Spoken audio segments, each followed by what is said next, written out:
Make your day right. Gilly Bonny Online TV. Kupata habari mpya na kwa haraka kila siku, usisahau kusubscribe kisha like na comment. Gilly Bonny Online TV. Kwa sababu yametumika magari ya serikali. Na ukitaka kufanya maendeleo hivyo tu. Mtu anataka sasa tunahama hapa jamani, sasa tunataka posho ili tufike kule. Sasa watu wangetengeneza hapo invoice ya wizi ufisadi. Kisa anatoka Dar na kwenda Dodoma. Lakini Mheshimiwa Rais amehamisha serikali Dodoma na hatujasikia mtu anasema kuna hela imeibiwa. Utaiba wapi? Unahamishwa na magari ya serikali na ulinzi mkali. Utaiba wapi? Kwa hiyo Mheshimiwa Rais, mimi jambo kubwa sana ambalo nampongeza na namshukuru sana ni kuhamisha serikali Dodoma. Na walianza kusema kwa wale mliofika Dodoma, angalieni wizara zilivyojengwa. Ukitaka kufanya maamuzi ya msingi kwa faida ya vizazi vinavyokuja, usiangalie mtu usoni. Wewe hama, usiangalie nyuma kuna nini. Hama na kazi itafanyika. Baada ya miaka 30 watakuja kusema yes. Hauwezi ukahamia sehemu ukapata matokeo kesho, no. Anayoyafanya Mheshimiwa Rais Magufuli tutayaona baada ya miaka 30 mpaka 40. Haya mareli, mabwawa hayo ya umeme kuhamia Dodoma, mtayaona matokeo yake. Amerejesha makampuni, mnakumbuka kulikuwa na makampuni na taasisi za serikali yaliuzwa ovyo tu. Rais karudisha yote serikalini. Kwa nini yaliuzwa? Why? Kwamba Watanzania wanaosoma wote vyuo vikuu walikuwa hawana uwezo wa kurani hizo taasisi. Mnayauza. Mheshimiwa Rais Magufuli ameyarudisha yote. Yamekuwa chini ya serikali. Yanaendeshwa na Watanzania na ajira zimeongezeka. Watu wanatumia ajira kama, nilikuwa naangalia juzi kwenye mtandao mmoja hivi. Nchi inayoongoza kwa ukosefu wa ajira ni China duniani. Afrika ni Afrika Kusini. Ingieni mle kwenye nani? Muangalie. Watu wanafikiri kwamba Tanzania ndio watu wanaweza kumaliza vyuo vikuu labda 800 wote wakapata ajira ndani ya serikali. Hapana. Wajibu wa serikali ni kutengeneza miundombinu. Kijana anayetoka chuo kikuu aidha ajiajiri ama ajiriwe kwa kufuata taratibu, ama ajiajiri mwenyewe. Lakini wajibu wa serikali ni kutafuta ajira kwa vijana wetu, ni kuwatafutia ajira. Ni wajibu wa serikali. Serikali zote duniani ndio zinafanya, lakini hakuna serikali hata Marekani au China au Urusi, hakuna serikali yoyote ambayo wasomi wanatoka vyuo vikuu wote wanaajiriwa serikalini. Serikali ina wajibu wa kuimarisha sekta binafsi. Rais Magufuli anafanya. Ndio maana sisi tuko hapa. Ukiajiri watu 50, 60, 10, mmoja, wawili, ni ajira. Tatizo kubwa la Watanzania tulizoea, kwa mfano mimi na kampuni hivi, ninakwenda kuchukua mkopo kwenye taasisi ya serikali, ndio tulivyozoea, milioni 500 mpaka bilioni 1. Unakula bata na kampuni chako hicho. Tumeshuhudia kulikuwa na makampuni ya hewa tu. Mnayajua, wanachukua tenda kwenye taasisi za serikali, kampuni feki, kila kitu feki. Wako mnawajua, kulikuwa na majumba huko, kulikuwa na nunua majumba, mtu anapewa tenda ya bilioni 6. Kampuni yake ukienda Bulela haionekani. Sasa Rais Magufuli anajenga nchi ambayo ukifungua kampuni unajua kuna kulipa kodi. Cha kwanza lazima ulipe kodi. Hiyo kampuni lazima ichangie pato la taifa. Na stahiki zote lazima ulipe. Anatengeneza nchi ya namna hiyo na vijana wa namna hiyo wajue kwamba ukisha fungua kampuni ukijiajiri kuna kulipa kodi. Kodi ndio inapelekwa hizo hela mabumu vyuo vikuu, hii bilioni 21 shule ya msingi, kwenye yani hivyo. Kwa hiyo Watanzania wenyewe tuna utaratibu wa kulipa kodi sisi wenyewe. Marekani hawezi, yani nimefurahi juzi hata Mheshimiwa Rais amezungumza.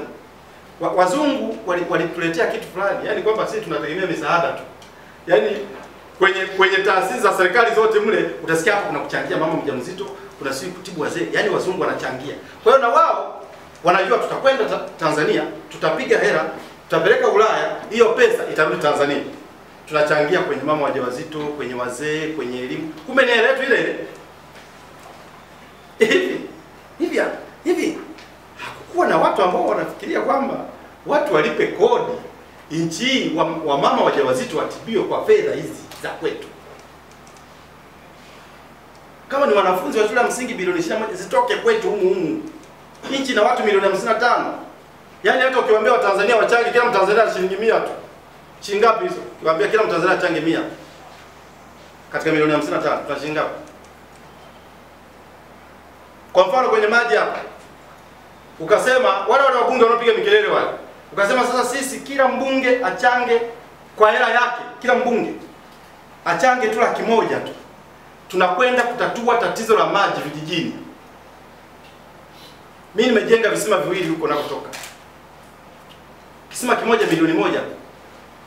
Hivi ukienda bungeni mle mkachangisha wabunge wale, kila mbunge na shilingi 100,000. Tunaanza ni mikoa mingapi yenye shida ya maji? Na majimbo mangapi?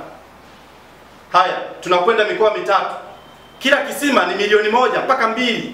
Ukiweka na ile labda milioni 3 hivi mpaka 4. 5 huko. Hivi kweli leo hiki kuna shida ya maji kweli? Kwa hiyo kuna watu humu wanapewa mamlaka, wanataka rais ndo aje afanye. Yaani rais ndo anataka rais ndo aje afanyie, awabunie kwamba fanyeni hivi. Wakati kwa hapa madaraka. Swala la maji ni yani kuna uzembe wa hali ya juu sana. Dar es Salaam mimi namshukuru sana jamaa DAWASA. Dar es Salaam sasa hivi hakuna shida ya maji. Kwa nini huyu wa DAWASA hii akili iliyotumika hapa DAWASA Dar es Salaam situmike mpaka Mara ambako hamna maji, au Ruvuma huko au Singida au Dodoma? Tunataka madawati shule nzima. Mbona rais kafanya alivyoingia? Kwani hawakuwepo watu? Tunataka vitanda kwenye hospitali. Watanzania hata watumishi wa umma tu. Unaambia sasa tunataka tununue dawa kama serikali ina shida. Hayo ni maoni yangu na ninavyofikiria mimi. Tunataka tununue dawa za mama wajawazito na tuzigawe kila hospitali. Kila mtumishi wa umma tunamkata shilingi 20,000, shilingi 20 tu. Sio 20 tu. Hiyo pesa inakwenda kununua madawa ya mama wajawazito. Yanapelekwa hospitalini. Unasimamia hapo. Kweli tungeona shida hii. Yaani leo hii tuna shida ya maji. Wakati tunaweza kuambia Watanzania tu, hao watumishi wa umma ukawaelezea vizuri, hata wabunge, hao ndio bwana tunawakata hii hela, hii hela inakwenda kwenye maji. Na hiyo pesa inasimamiwa. Nawashukuruni, Mungu awabariki sana. Kama kuna maswali karibu. Kijana wangu. Tanzania ukikompea na nchi kama, kwa sababu za Afrika tuachane nazo, tukompea na nchi kama hizo kwa mfano Urusi, Marekani na China, ndio mataifa makubwa. Yaani angalia Ufaransa juzi. Ufaransa kilichofanyika pale. China kule sio wanaita Hong Kong. Angalia kinachoendelea. Unajua demokrasia maana yake sio kuandamana.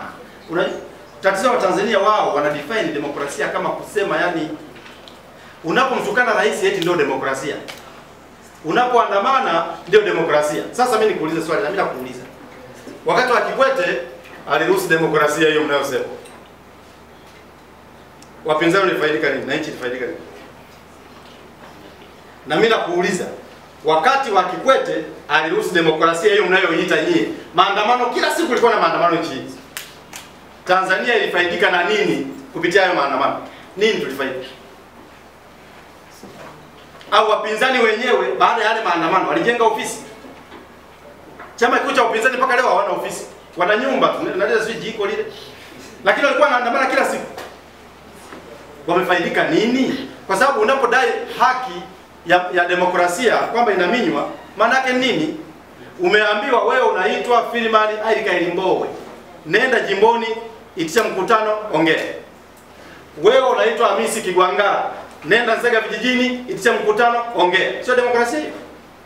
Demokrasia ni kwamba yani Heche kwa mfano anaongea kila siku Tarime na hakuna anayemgusa. Zito Kabwe juzi alikuwa jimboni kwake ameongea. Ndio demokrasia hiyo. Demokrasia sio lazima uitishe maandamano wewe uende ukaandamane unamtukana rais, ndio demokrasia. Sasa mimi kwa mtu anayedai demokrasia kwa kuandamana, ili wewe hapo umekuja hapa na TV yako unajipatia riziki yako, mtu anachukua kamera na kuvunjia, ndio demokrasia hiyo? Hapana. Nadhani demokrasia ipo, na ndio maana watu wanafanya mikutano kwenye majimbo yao. Marekani wakishamaliza kupiga kura, uliona Marekani watu wanaandamana kwa Donald Trump, ambako ndiko kuna yale mataasisi yale ambayo yako Afrika kwa ajili ya kuzibana serikali za Kiafrika. Ufaransa walipomaliza uchaguzi, umeona wanaandamana, waliandamana akapigwa fimbo, watu wakauawa kibao Ufaransa. Kwa hiyo mimi ninachosema ni kwamba unapozungumzia demokrasia sio kuandamana. Demokrasia ni the way unavyotumia akili yako ili nchi ipate maendeleo. Mbowe amenunua madawati mangapi? Amepeleka Hai na amekataliwa. Heche amenunua mifuko mingapi ya simenti kapeleka Tarime vijijini, amekataliwa. Demokrasia ni kuchangia maendeleo, sio kuandamana. Yaani kwamba Chadema wanafanya fundraising, kwa mfano ndio chama cha upinzani, natolea mfano ya kukusanya pesa kwa ajili ya kusaidia mama wajawazito, wanaitoa hadharani. Hiyo ndio demokrasia.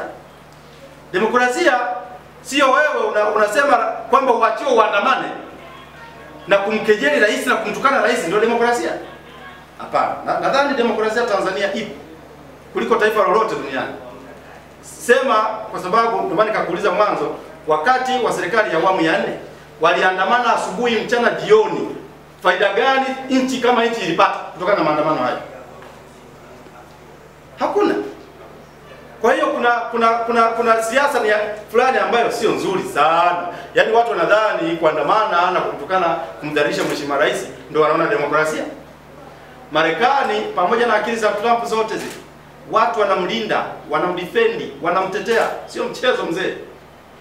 Sasa kuna watu walitaka kutuaminisha Watanzania kwamba unapokuwa rais mtu yoyote anaweza kutukana, anaweza kuchezea. Hapana. Rais ni mtu mkubwa sana, lazima alindwe na kutetewa. Na akitokea mtu anapanua mdomo wake kumtukana, ni kukamata unaweka ndani, anapotea kabisa katika dunia. Make your day right. Gilly Bonny Online TV. Kupata habari mpya na kwa haraka kila siku, usisahau kusubscribe na kubonyeza button ya notification.